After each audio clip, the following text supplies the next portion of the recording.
수요 말씀 기도회 2025년 4월 23일 한국교회 트렌드 2025 크리스천 Z세대 세 번째 시간입니다. 우리 Z세대는 우리의 그 손자녀, 우리 자녀들 세대를 말하죠. 1995년 이후 이제 출생한 10대, 20대를 말합니다. Z세대들이 교회에 대해서 어떤 생각, 신앙관을 가지는지 우리 잘 알아야 되겠어요. 그래야 우리 후손들, 후세대에 어떻게 신앙을 전수해 줄까. 우리 한국교회가 지금 청소년들이 교회를 나오지 않는다고 합니다. 그래서 이 Z세대에 대한 이 신앙관을 알아보는 거 굉장히 중요한 시간이 됩니다. 왜냐하면 우리들 부모 세대가 자녀들에 대해서 혹은 우리 할머니, 할아버지들이 우리 손자, 손녀들 세대에 대해서 잘 알아야 되겠어요. Z세대들이 교회 나오는 것이 부모님 따라 교회 나왔어요. 이렇게 말한다고 합니다. 그리고 엄마의 기도가 큰 힘입니다. 그리고 교회에서는 마음 터놓고 얘기할 친구가 없네요. 이 두 가지 화두를 가지고 한번 생각해 보겠습니다. Z세대들이 교회 나올 때는 부모를 따라 교회를 나온다고 합니다. 모태신앙으로. 그리고 가장 영향을 많이 준 사람이 누구냐 할 때 어머니라고 그래요. 엄마. 그리고 교회 가서 어떤 그 교제 관계가 어떠냐 물으니까 터놓고 얘기할 친구가 없답니다. 교회에. 그리고 차라리 학교나 사회에 있는 친구들, 교회 친구보다는 학교 친구들, 사회 직장 친구들이 더 터놓고 얘기할 친구들이 더 있다고 하네요. 이제 참 교회가 이런 문제에 있어서는 좀 다시 뒤돌아봐야 할 문제일 것 같습니다. 자, 그럼 우리 설문조사를 한번 살펴봅니다. 만 19세에서 34세 크리스천 청년들을 대상으로 설문조사를 하였습니다. 어디서 조사했냐면 한국기독교 사회문제연구원 이런 어떤 기관에서 조사했는데 이 Z세대들이 신앙생활하는 이유가 뭐냐 물으니까 마음의 평안을 위해서가 압도적으로 많답니다. 마음의 평안이 많고 그 다음에는 구원받기 위해서. 그러니까 그 구원받는다는 것은 나중 일이고 지금 현실 이 땅에서의 마음의 평안, 자기 개인적인 것에 Z세대들이 젠지들이 개인 그 평안을 추구하는 것, 개인의 만족을 추구하는 것이 많은 게 젠지 세대인데 이제 구원은 두 번째 단계라고 하네요. 이게 특별한 설문조사 문제입니다. 그리고 억지로 가족 때문에 신앙생활을 하게 되었다. 이제 그런 얘기도 있고. 자, 젠지가 교회를 처음 나오게 된 시기는 모태신앙이라는 거죠. 그러니까 전도가 잘 안 되고 있어요, 지금. 그리고 부모님들이 교회 나오는 걸 따라서 나오는 그런 형편입니다. 그 다음에 초등학교 이전부터 그래서 이게 거의 뭐 84%니까 대다수죠. 모태신앙 초등학교 이전에 교회를 젠지들이 나오게 되었다. 신앙생활에 가장 영향을 많이 준 사람은 누구냐? 단연 어머니가 제일 많습니다. 그리고 교회 친구, 아버지는 세 번째로 밀려났네요. 아버지는 이제 그 신앙을 전수하기보다는 현실 삶 속에 잔소리가 많겠죠. 공부를 열심히 하라든지 이제 이런 잔소리가 많았고 어머니는 아들, 딸에게 교회를 나갈 수 있도록 그렇게 아마 얘기를 많이 한 것 같습니다. 그리고 목회자들이 좀 회개해야 될 부분인데 이 젠지들이 교회 나온 것에 있어 영향 준 사람이 맨 마지막 꼴찌 목회자들이. 그리고 이제 교회 선후배, 교회 선생님, 목회자보다 더 뒤가 있네. 교회 선후배, 교회 선생님도 신앙 영향을 이렇게 주고 있다. 적게 주고 있었어요. 그러니까 여기서 우리가 살펴볼 수 있는 것은 어머니, 아버지가 앞에 있는 걸 보아서 가정신앙 교육이 참으로 중요하다 하는 것을 이 설문조사를 통해서 우리가 알 수가 있습니다. 교회 활동 가운데 신앙 성장에 도움되는 것이 뭐냐 했더니 단연 예배와 설교가 신앙 성장에 도움이 된다는 겁니다.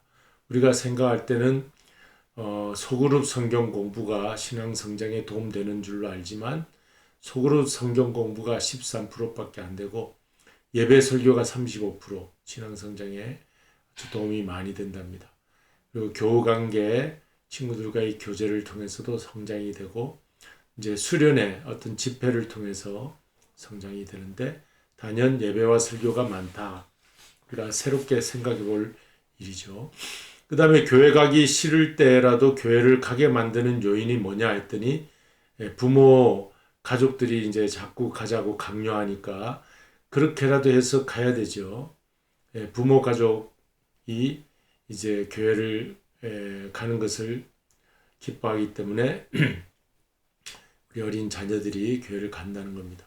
그다음에 예배를 드리기 위해서 교회에서 자신의 역할과 위치가 있어서 친구들이 기다리고 있으니까 친구들 만나러 이제 그런 요인들이 있는데 부모 가족이 가정신앙 교육이 중요한 겁니다. 부모 가족 때문에라도 열심히 교회를 나가게 되죠. 강요하지 않으면 우리 어린 자녀들이 교회에 나가기가 그렇게 쉽지는 않을 것 같습니다. 그 다음 또 계속해서 설문조사인데 교회의 목회자나 어른에게 실망한 경험이 있는가?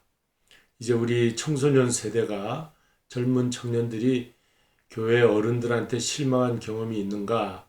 목회자에게 실망한 경험이 있는가? 물어보니까 있다가 거의 70% 많다는 거예요. 없다가 30%.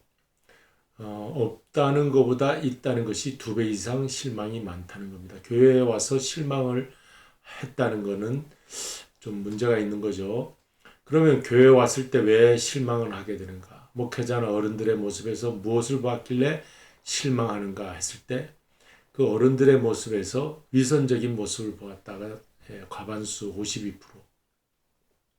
보통 교회에서 이제 어른들이 신앙 따로 행동 따로 그리고 또 형식에 얽매이는 모습, 율법적인 모습 이런 것에도 실망하고 일방적인 소통, 훈계, 교회 이제 장로님이나 집사님들 어른들이 일방적으로 말할 때가 많죠. 제가 이제 한국에서 전도사 생활 또 대학부 맡아서 이제 부목사 생활하고 청년부 생활할 때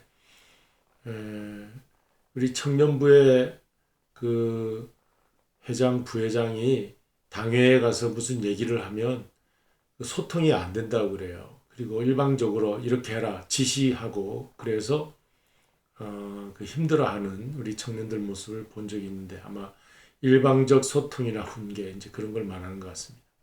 그리고 꼰대 같은 모습이라고 하는 건 어른들에게는 피할 수 없는 운명이죠. 어른이 되면 청년들이 볼 때는 꼰대로 보게 된다는 것이죠.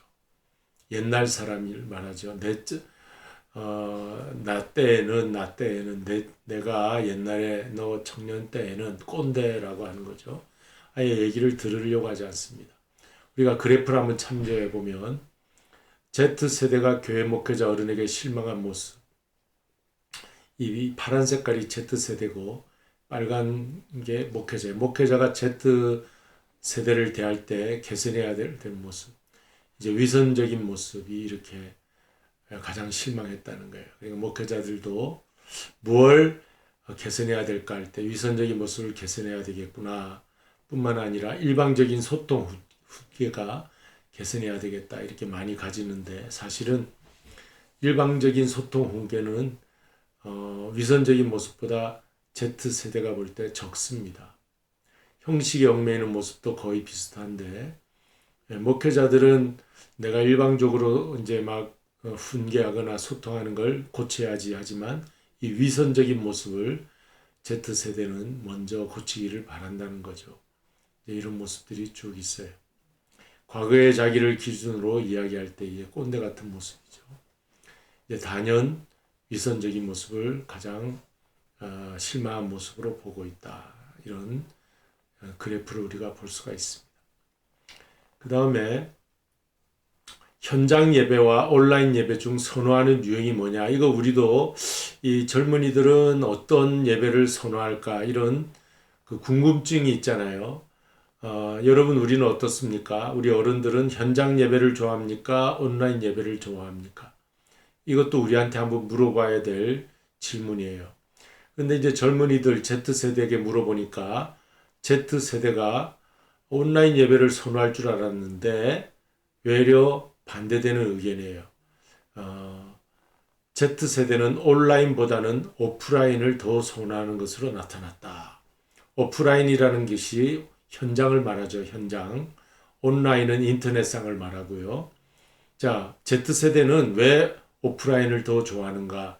그 이유를 찾아봤더니 팬데믹 코로나 기간 동안에 거치면서 이 젊은이들이 10대 청소년들이 학교를 가지 않고 온라인 인터넷으로 했어요.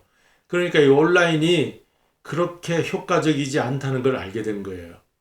그래서 이 학교도 오프라인을 더 선호한답니다. 그처럼 예배도 교회에 나가서 교회 현장에서 오프라인으로 해야 한다는 인식이 더 강해졌다는 것입니다. 우리 젊은이들이 교회 나오기를 이제 힘들어 하는데 그건 이 어른들이 실망스러운 모습을 가지고 있기 때문에 교회 나오기가 싫은 거지 교회 자체를 나오기를 힘들어하는 게 아니라는 거예요.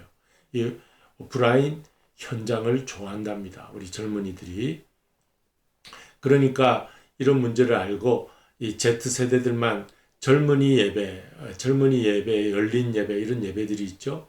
그 젊은이들이 함께 모여서 예배 드리는 것을 좋아하는 그런 예배를 우리가 더 개발해야 되겠구나 이런 생각을 가집니다. 우리 로고스 교회뿐만 아니라 우리 미주에 있는 한인 교회들, 한국 교회들이 다 이런 이제 그 Z세대에 대한 이해도를 가지고 저들이 어떤 관심이 있는가 우리가 마음을 열고 저들이 더 교회에 잘 정착할 수 있는 그런 이제 교회가 되도록 해야 되겠다. 우리 기도 제목이 되겠습니다.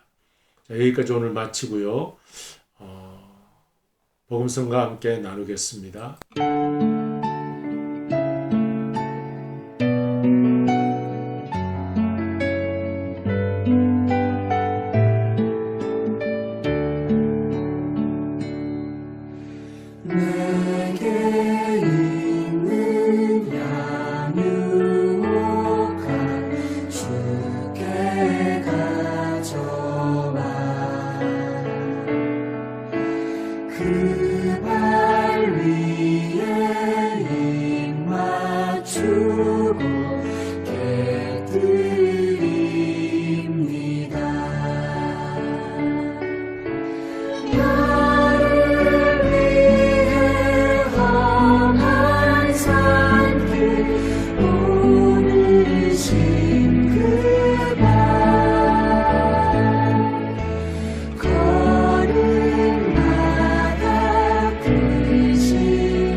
제가 어제 그 벤허라고 하는 영화를 봤는데 그 참 마지막에 십자가에 예수님 달려 돌아가실 때 그 모든 사람들이 치유받고 죄에서 사함받는 놀라운 역사가 일어나면서 이제 그 배너 옆에 한 노인이 저 십자가가 끝이 아니라 이제 시작이다. 이제 그런 말을 하면서 영화 마지막 부분이 그렇게 되는 것을 봤어요. 예수님의 십자가는 우리 모든 인류를 새롭게 회복시켜 주시는 시작이 된 줄로 믿습니다. 부활의 주님께 감사하면서 오늘 우리 또 승리하는 저와 여러분 되시기를 바랍니다. 우리 기도하시겠습니다. 고마우신 주님 참으로 감사드립니다. 십자가와 부활의 이러한 놀라운 주간들을 지나면서 예수님 새로운 시작을 저희들에게 주셨사오니 주님 오시는 날 우리가 다 주님 앞에 나아가 새로운 시작을 열어주신 주님 나라에서 영원히 살 수 있는 이 소망을 주신 것을 감사드리며 우리에게 주어진 매일매일 하루하루가 새롭고 기쁨과 감사로 다가올 수 있게 하여 주시옵소서. 예수님의 이름으로 기도드리옵나이다. 아멘. 하늘에 계신 우리 아버지여 이름이 거룩히 여김을 받으시오며 나라에 임하옵시며 뜻이 하늘에서 이룬 것 같이 땅에서도 이루어지이다.